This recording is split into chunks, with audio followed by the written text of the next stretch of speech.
What's going on, y'all? My name is Abraham Mendoza. My brand is Watson Worldwide, and we repair, fix, structure, and build credit. We also educate people on how to make money using ATM machines. What was the first step into starting that? The brand always been alive. I really started pushing the credit repair business with the Watson Worldwide and brought it all together probably around like a year and 10 months ago. So what I did was I brought the brand and the business that I had, because I had prior businesses, and just brought it all together. Why the name Watson Worldwide? So the background story is, to make a long story short, is that Watson is the block I grew up on. And as a kid, I was a troublemaker. So we used to do negative things, me and my friends that used to live on the block.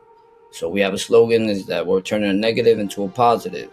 And my thing is that we're going worldwide. So what I did is I took my block and I put worldwide at the end, and it's Watson Worldwide. What inspired you, or like what started you in the credit repair business? Good question. So actually, when I was 18, I used to think credit was like when somebody gives you a loan or a handout. So I used to never like credit. I felt like I could pay anything cash. But what happened was, actually, an ex's dad was talking to me about credit. He was telling me that I'm not impressing nobody having money, that how many credit cards do I have, or what's my credit score. I knew nothing about it, so to prove him wrong, I went and applied for a credit card, a Capital One credit card. I got denied. I got mad that I got denied, so what I did was I actually sat down, talked to him, and put my pride to the side, and I started researching and looking things up, and then I got a secured credit card, and I started building it. So once I started building it, I just always had good credit at that point. I use it, pay it back, but I didn't use it to its full potential. Yeah. So actually, shout out to one of my boys, actually met him, because he's not from my town, so I met him around like 3-4 years ago, and I started educating him on credit, and he started pushing me on basically like I could educate people on this. So we, instead of educating people on it, we started learning how to repair it. I knew how to build it already, but I didn't know how to repair it yet. So then we started learning how to repair it together. We took off. We started our own business together. But what we did was we branched off, and we just got our own businesses now. What do you think about starting a business with a friend, and how do you balance that, the friendship and the business side of it? So to be honest, it's funny because me and him, we were speaking on how we feel that we should educate people more on that, because we made a lot of mistakes and we almost lost a friendship. Because what happened is that business and friendship mixes, but you have to know how to go about it. So you need to know how to go about it in a professional way, not a friendship way. And that's what we were doing. So one of the mistakes that I feel like I did personally is communication, lack of communication. So it's better to speak on things beforehand than after. So obviously when you start a business, you don't want nothing to go wrong. But if you only talk about, hey, what are we going to spend our money on? What are we going to do when we're making money? What are we going to do when we're making money? It's good to speak positive things into existence, but you guys aren't preparing for the worst. So when it happens, nobody knows what to do. Nobody knows whose part is what to do, who's going to make things go back together. So you guys should always speak on like, hey, if things go south, what are we going to do about it? If things go too above, what are we going to do? Yeah. Whose role is whose? But then we came to an understanding both mutually that we both can run our own businesses, because we both have our own businesses already.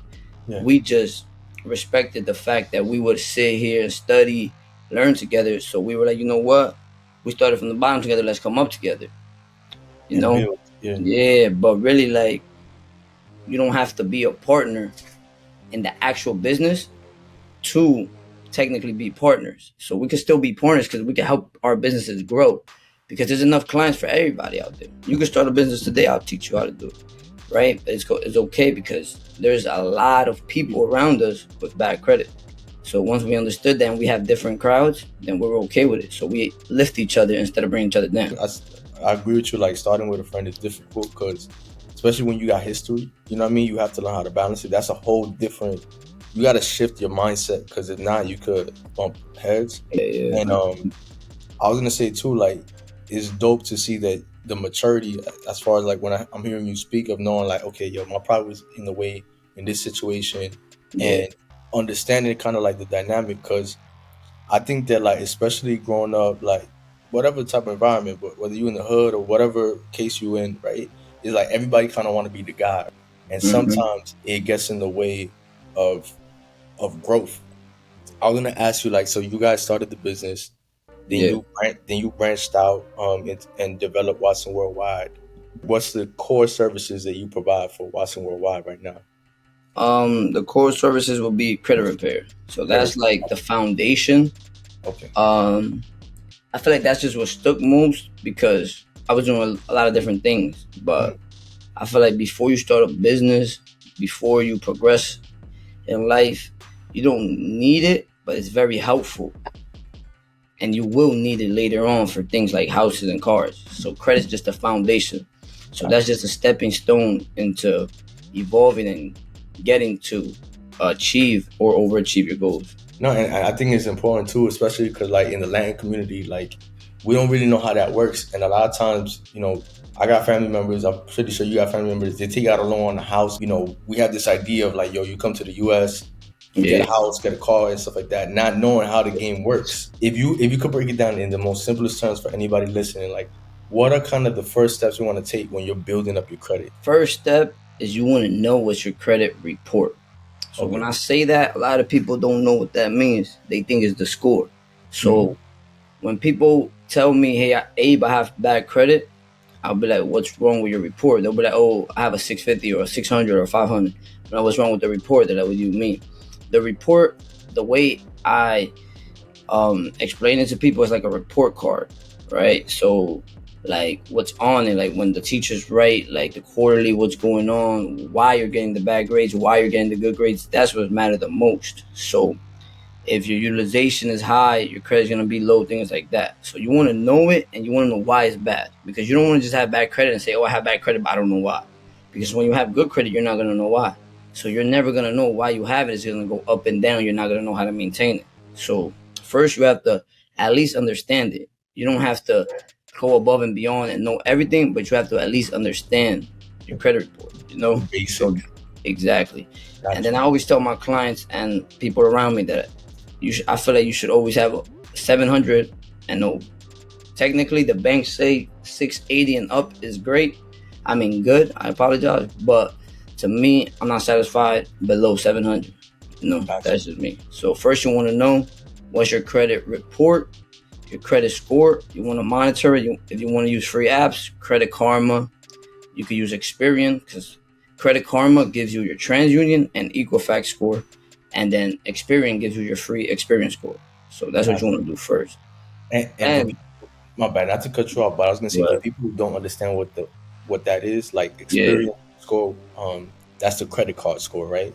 yeah. So those are the credit bureaus. So Okay.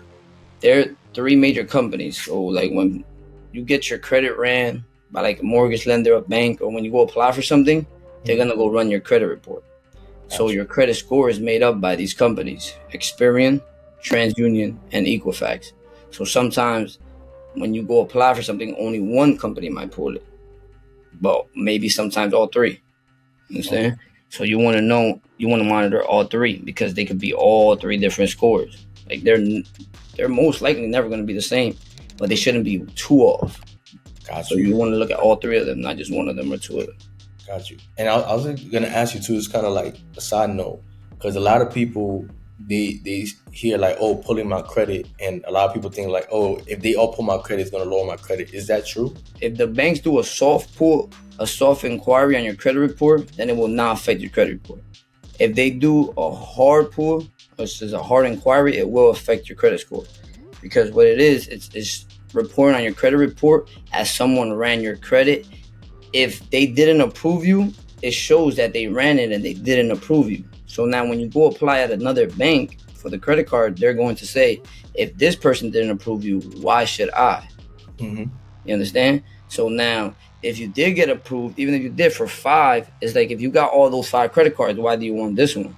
Then Mm-hmm. what is the ultimate goal here? So you want to know how to spread your inquiries, and that's like a little hack that I show.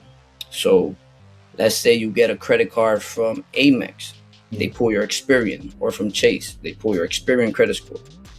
Then let's say you get an Apple credit card, they pull your TransUnion credit score. And then let's say you get a Citizens Bank credit card, they pull your Equifax credit score. So each credit card, that's 3 credit cards, is gonna pull one different credit bureau. So now you get one inquiry on each bureau. So it looks like you only got one inquiry, but now you have 3 cards. Gotcha. Instead of going and applying for a Capital One credit card, let's say, some of them pull from all 3. So now you get 3 inquiries, which is technically 1, but it's 1 on each, but you only get 1 card. You understand? Gotcha. So you want to, once you have the good credit, the ball's on your court. So you want to leverage it, and you want to always ask, where are you pulling my credit from? What is the interest rate? What are the offers? And things like that. Got you. And just being like understanding what cards are connected to each of those bureaus and stuff like that. Exactly, yeah. But now they might pull from it, but they could report to all 3. So it's about where they pull from and if it's a hard inquiry. Got you. And is so anybody, business owners that are looking to start building credit for their business, like what credit cards do you recommend that they go after starting off? So for business owners, a lot of people nowadays are thinking like, if they have bad credit, they're just gonna get business credit. So what I recommend is for everybody to protect the brand and your face, right? So you want your credit score to be great, because I have 7 LLCs, right? Mm-hmm. If I go apply for a credit card and I personally guarantee it, they're gonna run my credit score, but they're gonna give me the credit card for the business, for each business if I want. Mm-hmm. If I only had business credit and bad credit, if that business goes wrong, goes left, one of them goes bankrupt or something, then now I can't do anything else with my personal or with the other businesses, because I didn't build the business credit. And it takes longer to build business credit than your personal credit. So you want to focus on your personal credit, and then you want to aim for the business credit card. Is not a specific one. I tell my clients and my people to apply for the business credit cards that most of you guys bank with. So like I bank with Chase. So my first business credit cards were with Chase, because I already have a personal relationship with them. So that's what you kind of want to do. So it depends on your situation. Every situation is different, it depends what you need it for. Because if you need one for or what you spend a lot. So you spend a lot of gas, and that's why you want to get the business credit card. You probably want to get the Amex Gold, because they give you 4x points on gas. If you want to get a business credit card to build points to take flights, then you want to go get a platinum. You're gonna pay $700 a year, but they're gonna give you so much points that you're gonna be getting free flights. You understand? So it just really depends on what you're looking for. From what I'm getting from what you just said is like understanding the purpose behind why you're getting it, not just getting it. Gotcha. Exactly. Yeah. I was gonna ask you too, man. Like, I know you were talking about earlier, like that you started to kind of prove a point, like that. Okay, you saying I can't get it, I'm gonna get it.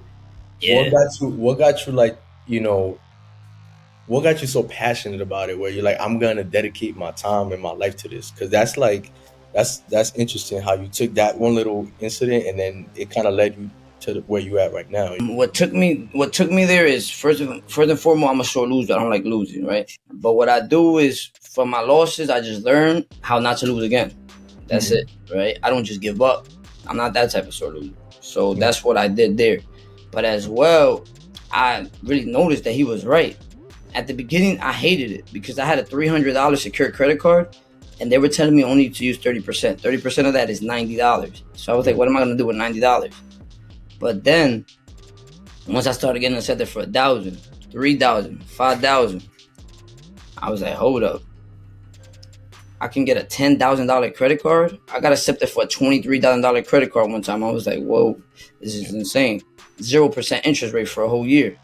Wow. I didn't even know what to do with it at the time. I didn't even leverage it the right way that I would have if I would have done it today, because I didn't have the knowledge. That's why I tell people to learn before you do it, because I tell people this: whose money do you rather mess up, yours or the bank's? Now, I'm not telling you go mess up the bank's money, but I'm telling you, why wouldn't you save yours and gamble with theirs? You understand?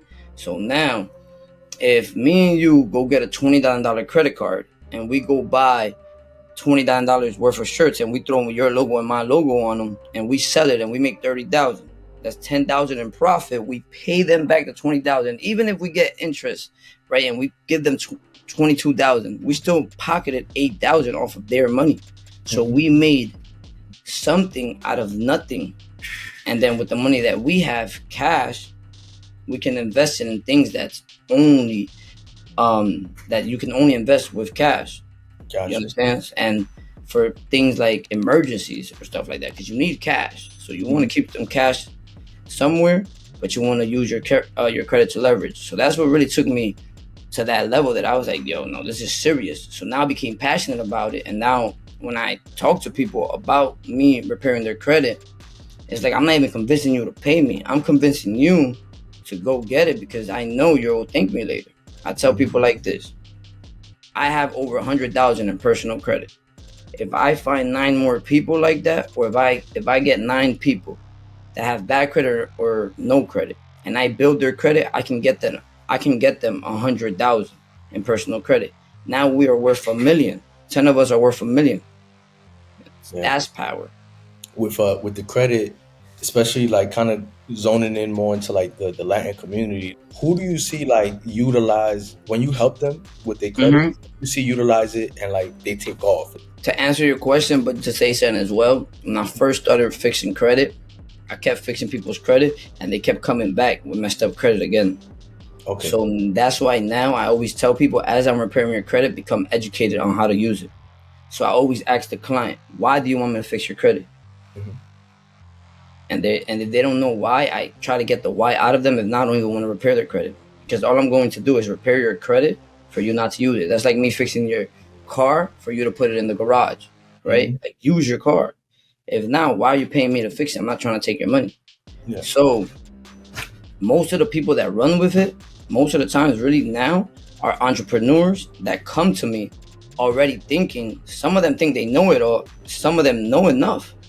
So I just try to guide them in the right direction and not just listen to a video that makes it sound easy. How people say now, oh, 0% interest rate or no doc loans, this, that, with good credit, you get anything. You don't need no money. Es el gancho. But some of the things they're saying is true, but there's extras to it. No, you can't sit here and lie. When you have the credit, like, it really feels like that. Like, it really feels like you could just get anything. Like this MacBook that I'm on this call with you, right? It's worth like, I think, $2,500. I got the Apple credit card. Got it set up for $10,000 like a year ago, and I got that MacBook. It was 0% interest rate for 2 years, and I paid it off in less than a year though. So now I'm paying this exact value that somebody else would have paid cash up front.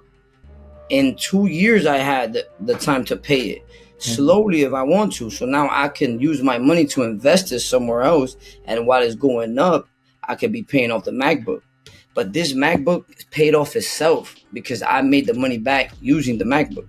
Yeah. You understand? So, and I only invested, like, the down payment was only like $170. I love this conversation because, like, number one, I'm getting educated on a lot of different things. But I was gonna say, like, the ability to tap into money and pay 0%, like, is literally like getting free money. Obviously, you gotta be responsible. You gotta make sure you pay it off. But like, that's such a hack that a lot of people, me included, like, don't know about. What's your mentality when you go into, okay, I'm about to take out this, this money for a MacBook or whatever it is, equipment or whatever you need for your business? What's your mentality on whether this is a good investment or a bad investment? To me, the only bad investment is something that's not gonna make no return. So you can never really know if it's a good investment until it goes good, because everybody thinks it's a good investment, but if they didn't do their research on it, then how is it really a good investment? Just because everybody's telling you that this stock is making money and you go get a 0% interest credit card, you liquidate it into cash, buy the stock, now it drops, and now you're saying, oh my goodness, all these gurus are fake. The guru told you can make cash, but you're supposed to pay attention to it. You understand? Because I've lost like that. So I used to invest and have invested into automated businesses before, trusting other people to use my money to make me money. And I feel like what pays off the most is hard work.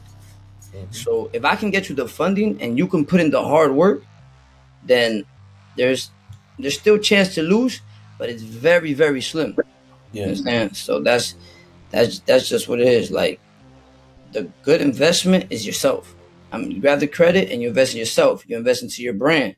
You invest into you. You get the right equipment. You get the right things you need, and then you elevate. That's it. Depending on your business, on what it is, like, you don't need to get the best, the expert stuff, but you should have good things.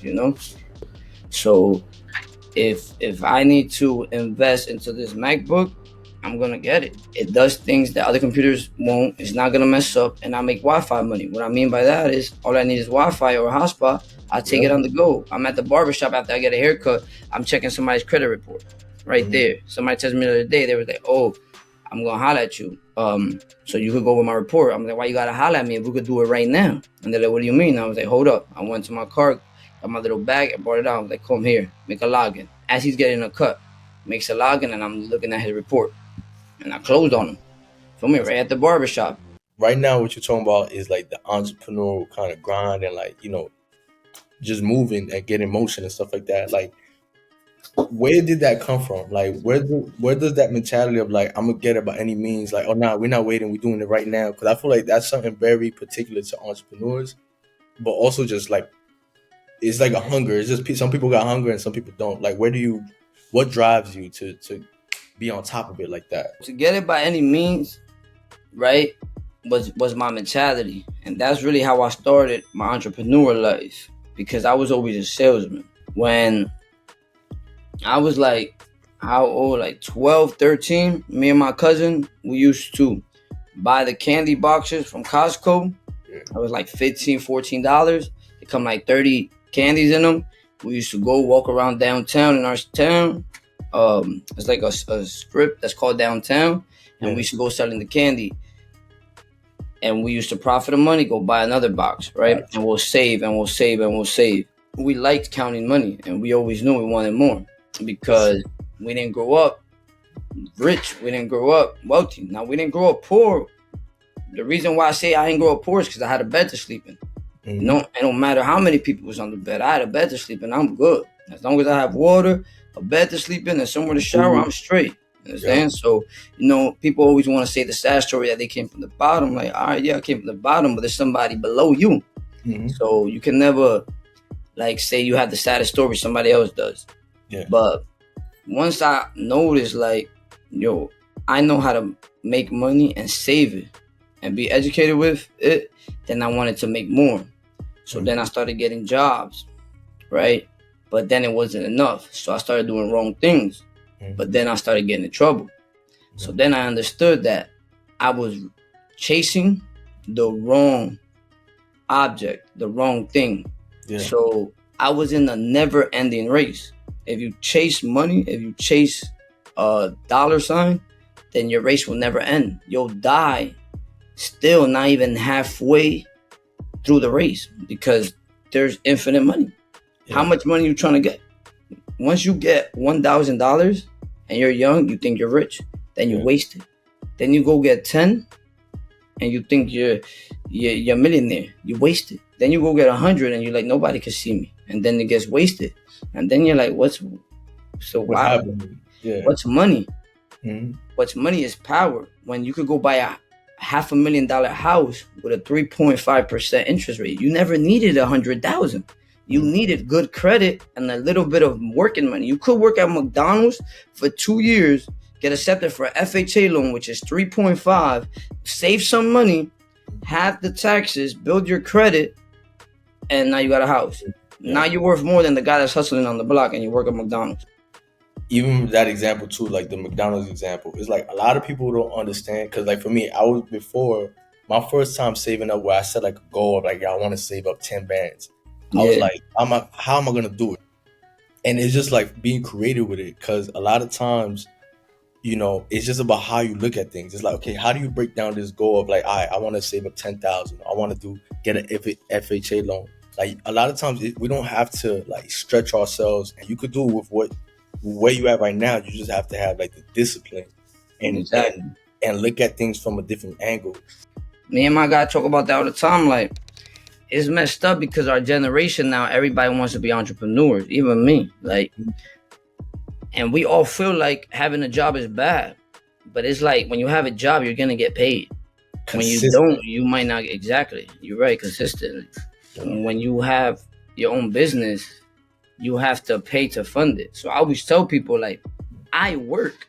You think because I have my own business, I have freedom. No, I work for them, for the business. Because if somebody comes, if I make my business a corporate and I move wrong and somebody wants to take over my business, they become CEO, they have a board meeting and everything, they kick me out, and now that's it. It's done up. Somebody else owns the business, they change the name, the color and everything, and now it's over. Right? They take it from you just like that, bro. So it's like nothing in this country specifically is ever yours. So you don't want to. So you want to have just like access to everything and not really like own nothing. So like even when you buy a house, like it's not your house. Even then when you pay it off, people think, oh, I paid it off cash in my house. So why are you paying taxes on your house that's paid off? Who are you paying taxes to? You're paying taxes for what? For air? Yeah. You understand? So it's like, it's crazy. So what you want to do is learn how to leverage. So this is what you do. This is the play. You buy the house goes up in a year. House goes up 100,000. Now you have 100,000 in equity. What you do, you go get a HELOC loan, which is a loan on your equity. So you get a line of credit, basically, right? So on that 100,000, they lend you 100,000. The banks with an interest rate, and that money is non-taxable. So you use that money to do what? Buy more houses. So now you continue to invest. So it doesn't happen overnight, but now you own a lot of property that you're probably renting out, or if you want to flip it, you make quick money, right? And it's just not with properties. There's people that are winning doing other things, but it's just like properties. To me, just I feel like that's what's never gonna stop making money. So that's what I'm getting into now, and I wish I would have got into it earlier. That's why I talk highly about it. But it's hard to convince people to do things that you're not doing. So what I do is I lead by example. I got credit cards. I got good credit, and I always show it. Now, put that up real quick. Put that up real quick. I don't. That's a stack right there. That's a stack. That's credit cards. Yeah, like I don't crazy. Just. Yeah, that's credit. Right? That's a lot. Like, yo, I got the platinum cards, bro. They have no limit, no preset limit. They cap you at how much they feel like you can spend. So if I could go on the site right now, and I could put in like 30,000, they can either approve it or not. And if they approve it, one swipe, I can swipe 30. That's crazy, man. That's crazy. That's bro. Like that's a different level of just access. You know what I mean? Like, yo, so, like seriously, like I'm just like visualizing that. Like the fact that you could just swipe it and whatever you got. That's crazy. Yeah, bro. Like you can't just make a call. Hey, let me get 30. You know what I'm saying? Like, it's not easy. Or you can't just go work or get 30 or somewhere. Like it's not that easy, bro. Yeah, like you like if you know what you're doing with the business, you could just accelerate whatever it is you're trying to do with that funding, man. That's crazy. And I was gonna ask you, man, like, so we talked about kind of how you started Watson Worldwide. Yeah. What it is, how you got into credit, and then now you want to pivot into real estate. Like what is the next like 2 to 5 years look like for you? So in 2 to 5 years, my goal is to set up my business in a way that is not just fixing people's credit. It's helping people achieve what they want to achieve with the credit. So I'm in the midst of that. But it's not as simple as it sounds because I have to spend one-on-one time with each client by talking to them. So I want to set it up I'm in the process of setting it up so that you go through steps, you know. Yeah, like the client goes through steps after we repair their credit so that they can know what to do with it. Now I have ebooks that are coming out. I have videos that I'm making and things like that. You know, sometimes people get a little lazy. It is what it is. So I'm trying to work deeper and be more connected with the client. So in less than 2 to 5 years, really that will be happening. But in the 2 to 5 years, the business will be growing. We'll have more employees, and then I'm just gonna be owning houses. 2 to 5 years, I should have more than 5 houses easily. That's what's and up. just keep continuing to grow the credit nonstop. Just That's what's always up. have a good credit score and a good credit report with every business. That's what's up, And man. you never know what next business venture might come, because like I'm an open book. What advice would you give to somebody who is in entrepreneurship, like as far as like habits, and like mentality of how to approach different situations, different challenges, and stuff like that? What would you give to Yeah. somebody? So best advice I could give to the young upcoming entrepreneurs, even if you're older, is never compete with the next person. Right? Sometimes, a lot of times, I've done that. Sometimes I catch myself still trying to do that. The only Mm-hmm. person you should compete with is the person you see in the mirror. That yesterday. You understand? So if you look at yourself in the mirror and you're doing better today than what you were doing yesterday, then you're doing all right. Mm-hmm. Because if you're trying to compete with somebody else, it might look like they're doing good. They could probably have a good camera guy, good Mm-hmm. clothing. They might be outside their friend's house in their friend's car with their friend's credit cards and their Yeah. friend's cash. So you might be competing with somebody that's a fraud, Yeah. and now you're going crazy, and then what you're gonna end up doing is giving up or tending to bend the rules to get things you want. So only Mm-hmm. compete with yourself. Remember the end goal, never the short term goal. Remember the end goal. Things go up and down. And the first money you grab, invest in yourself. Yeah. Because you are the brand. It don't matter if your brand could be called Watson Worldwide. Your name's Abraham Abe. Remember, invest in Abe and Abraham. And just never forget the angle and only compete with you, nobody else.